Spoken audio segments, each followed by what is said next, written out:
And so I told him, "You're such a tool, it's painted on your forehead. I'm a fool for thinking I could make you right.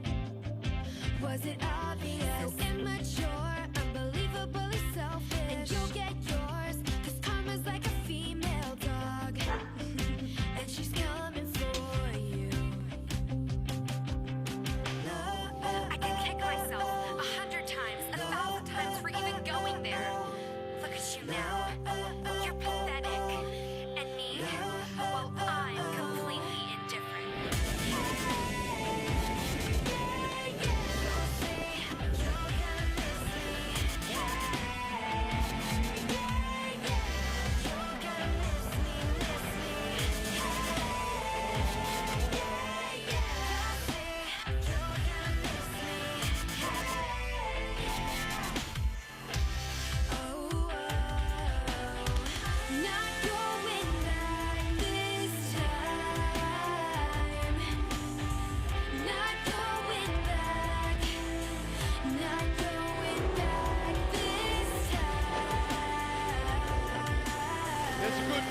And Hecate, oh, it's done!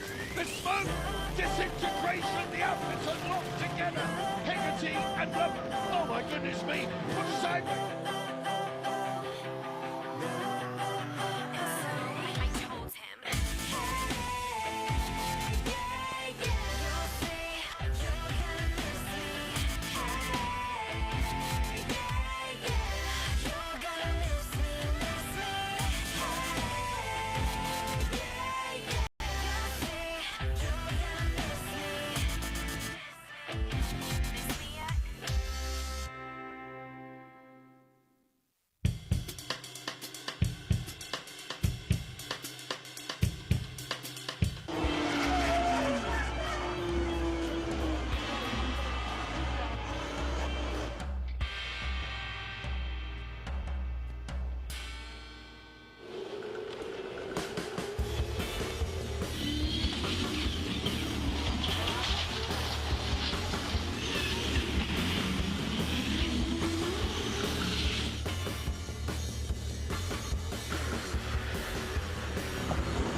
United Sports Car Championship season begins in style with the Daytona 24 Hours.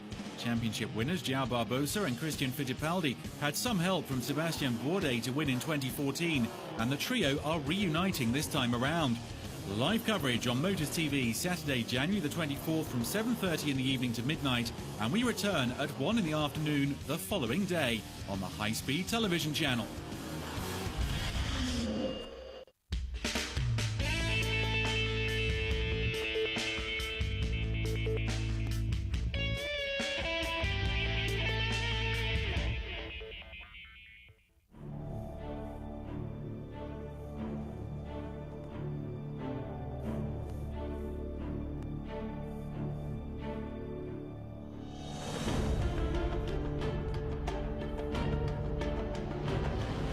FIA World Endurance Championship.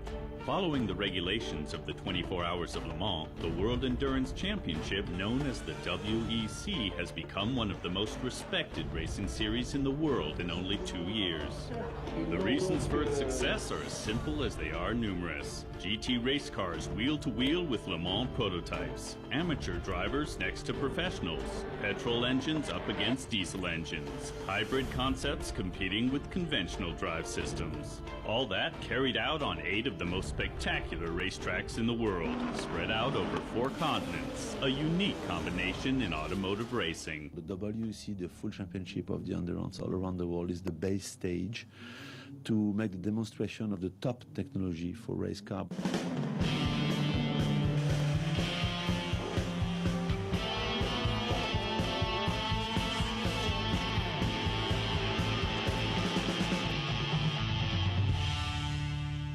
There is everywhere more and more fans, more and more spectators, more and more media, more and more interest. And this World Championship is growing up. And we have to say that the quality of the paddock, the quality of the grid, the quality of the top team, especially on the LMP1 hybrid system, it helps a lot for the interest of the world. Porsche entered the World Endurance Championship in 2014.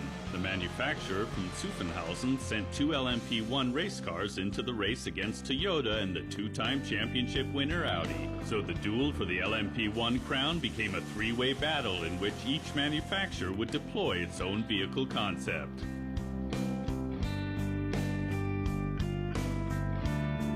Audi once again started the season with its turbocharged V6 diesel engine, while Toyota entered its 8-cylinder petrol engine, and Porsche its 4-cylinder turbocharged petrol engine. And each manufacturer went their own way with the hybrid systems as well. Porsche stored the energy gained around the track in its batteries, Toyota over the condensers, and Audi used the flywheel generator. Despite the choice of technology, the rules regulated a maximum amount of energy to maintain a level playing field between the different vehicle concepts. It's a huge step forward technologically speaking. The concept of taking the amount of energy which a car uses in a lap, I find it's really stimulating and a big challenge for the manufacturers. That's the way I see it. It's not how many liters of fuel you have to do a lap. It's how much energy you will use during the lap, being it the energy which you transport or the energy which the driver has through the car to generate to do the lap. Efficiency was in demand, and so the manufacturers started the season in different hybrid engine power classes depending on their engine model. The teams had already faced each other for an official test drive at the Paul Ricard high-tech test track near Côte d'Azur, even before the actual start of the 2014 FIA WEC season. Even though none of the teams laid all their cards on the table, it was already clear ahead of time how highly competitive the season would be, although some people tended to underplay the start of the season. I think for us is to survive. A little bit nervous about because, it's normal that people expect Porsche to do everything absolutely perfect and exceptionally well because that's what the brand is associated with. But we are racing and, we might make some small errors here and there. Next to the newly arrived Porsche drivers, including former Formula One driver Mark Webber, there weren't many changes in the driver lineups of the established teams for the opening race of the season at Silverstone in England. The only change for Audi was Lucas de Grassi taking over Alan McNish's place in the reigning World Championship car because the Scot retired from race car driving after winning the 2013 World Championship. I look at the number 1 on the front of the car with a tremendous amount of pride. A little piece of my heart still in that car, there's no question. But I don't need to give Lucas any advice. Once again, the home of British motor racing, the renowned Silverstone circuit opened its gates to welcome the WEC for the first race of the season in typical British fashion. It was declared a wet race right from the start, and there were continuous battles for position during the 6-hour race. Both Audi R18 e-tron Quattro race cars were in the heat of the action at the beginning, but ultimately they didn't have much luck in the end.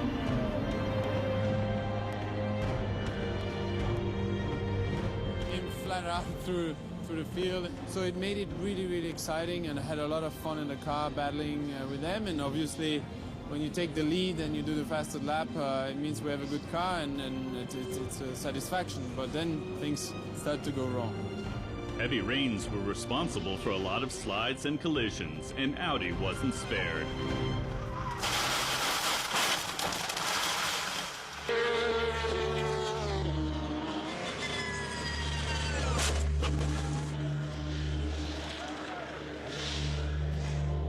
Though both drivers were unharmed, the manufacturer from Ingolstadt closed its pit doors at 4:15 p.m. local time, ending the opening race of the season shortly after its midpoint.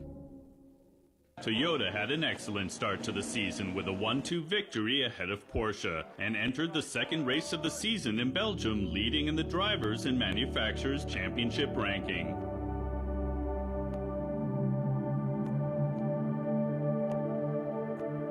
The circuit de Spa-Francorchamps. The course of the track is unique in motorsports, and it's not known around the world as the Ardennes roller coaster for nothing. The classic Belgian track is traditionally presented at the obligatory grid walk.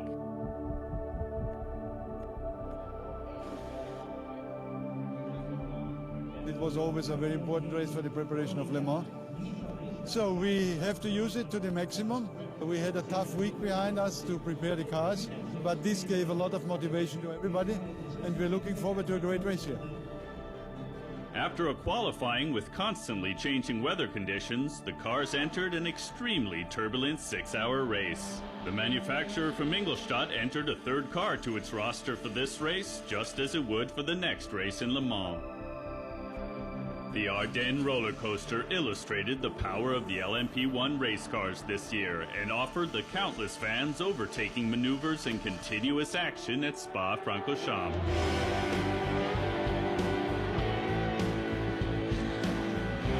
Ultimately, the team of Buemi, Davidson, and Lapierre also won the Le Mans dress rehearsal and extended their lead in the Drivers' Championship ranking. The reigning world champions Loic Duval and Tom Christensen, together with their teammate Lucas de Grassi, impressively came in second place and re-entered the battle for the championship title, and showed that they were well prepared to successfully defend last year's win at Le Mans. Le Mans, the most famous and prestigious endurance race in the world. Once again, the French town attracted thousands of motorsports enthusiasts to experience the unique atmosphere and scores of VIPs both on and off the track. The myth of Le Mans is just that this race is nothing you can compare with all the other races around the world. The 24 Hours of Le Mans is definitely the nirvana, the topics of the season for the WEC, because this event is the legendary event of the endurance. It was obvious that Porsche would be the center of attention as the Le Mans record holder returned after a 16-year break, and Audi, the dominating force of the classic endurance race over the past decade and a half, with last year's winning car driven by Loic Duval and Le Mans 9-time record winner Tom Christensen, were also in the spotlight.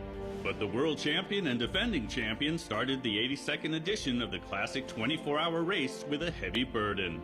Loic Duval crashed in the free practice session, but much to the relief of all the drivers, he was able to climb out of his car unharmed. Just like Mike Rockenfeller and Alan McNish's severe and unforgettable 2011 Le Mans crashes. Thanks to advanced engineering, all these accidents had relatively good outcomes. In accidents, it's very difficult to simulate because every single one is different. But what you do know is an accident of high speed when you're above 250 kilometers per hour is going to be a big accident. And Loic Duval had one at Le Mans in testing this year, a huge, huge shunt. And we were very, very thankful that he stepped away. But that wasn't luck. That was by design. The monocoque is the central point that everything else is built around. It is also, it's got crash structures to protect the driver and a new side impact zone here, just as on this point I'm at now. It is the main survival cell where the driver sits inside. Thanks to the latest safety technology, Loic Duval was spared the worst, but the race was over for last year's winner before it even began. Replacement driver Marc Genet took his place. Toyota's Kazuki Nakajima, Stefan Sarazan, and Alex Wurz started the race in pole position. The number 8 championship leader was sandwiched between 2 Porsches, while Audi started the race in positions 5, 6, and 7 with a really good chance of catching up. But then the rain gods had a hand in the race, which resulted in the number 3 car prematurely ending the race through no fault of its own.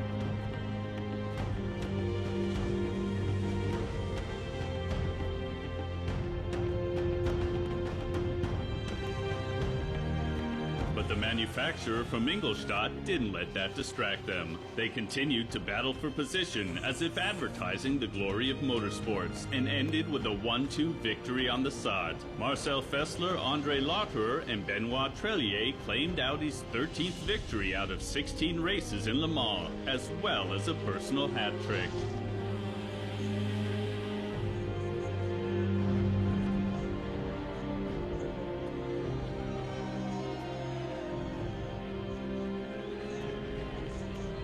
Yeah, I can't be happier, you know. Share this moment with my teammates and the whole team. It's just fantastic to win it for a 3rd time.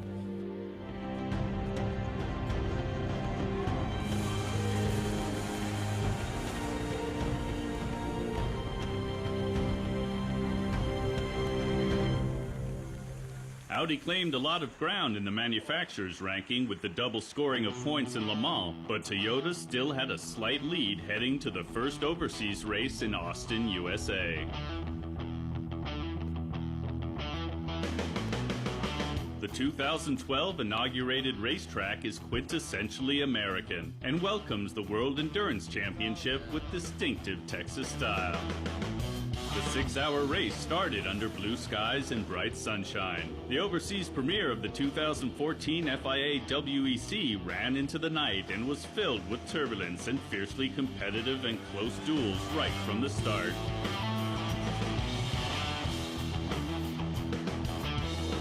Minutes into the race, heavy rainfall resulted in a number of cars dropping out, which even the best rain tires couldn't prevent. Even the leading Toyota up to that point was affected. The championship leader's sister car, as well as both Porsches, also found themselves sliding off the track. Audi was the only manufacturer in the leading group to keep both cars on the track.